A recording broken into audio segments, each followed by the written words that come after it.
বলিউডে অনেকদিন ধরে মিস্টার পারফেকশনিস্ট আমির খানের নতুন প্রেম নিয়ে চলছে নানা গুঞ্জন। সাবেক স্ত্রী কিরণ রাওয়ের সঙ্গে বিবাহ বিচ্ছেদ পর নাকি দঙ্গল খ্যাত অভিনেত্রী ফাতিমা সানা শেখের প্রেমে পড়েছিলেন আমির। মাসখানিক ধরে চলা সেই গুঞ্জনের মধ্যে আমির খানের পরিবারের সঙ্গে দেখাও করেছিলেন ফাতিমা। কিন্তু এসবের বাইরেও শোনা গেল নতুন খবর, তৃতীয়বারের মতো নাকি বিয়ের পিঁড়িতে বসতে যাচ্ছেন আমির খান। এই বছরই নাকি বিয়ে করতে চলেছেন আমির। তবে পাত্রীকে, এমন প্রশ্ন আসাটাই স্বাভাবিক। জানা গেছে এবার দক্ষিণের এক লাস্যময়ীর প্রেমে মজেছেন মিস্টার পারফেকশনিস্ট। 59 বছর বয়সী এই নায়ক নাকি অনেকটাই সিরিয়াস এই সম্পর্ক নিয়ে।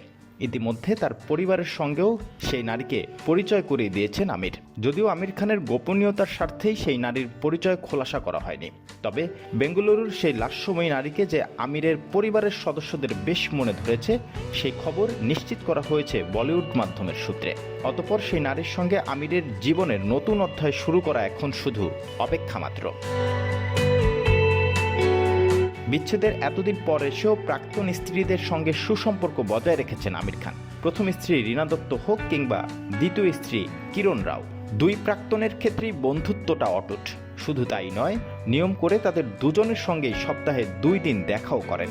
বিচ্ছেদেও নেই তিক্ততা। তাই তো প্রেম নিয়ে 59-এর আমির এখনও ফুরফুরে।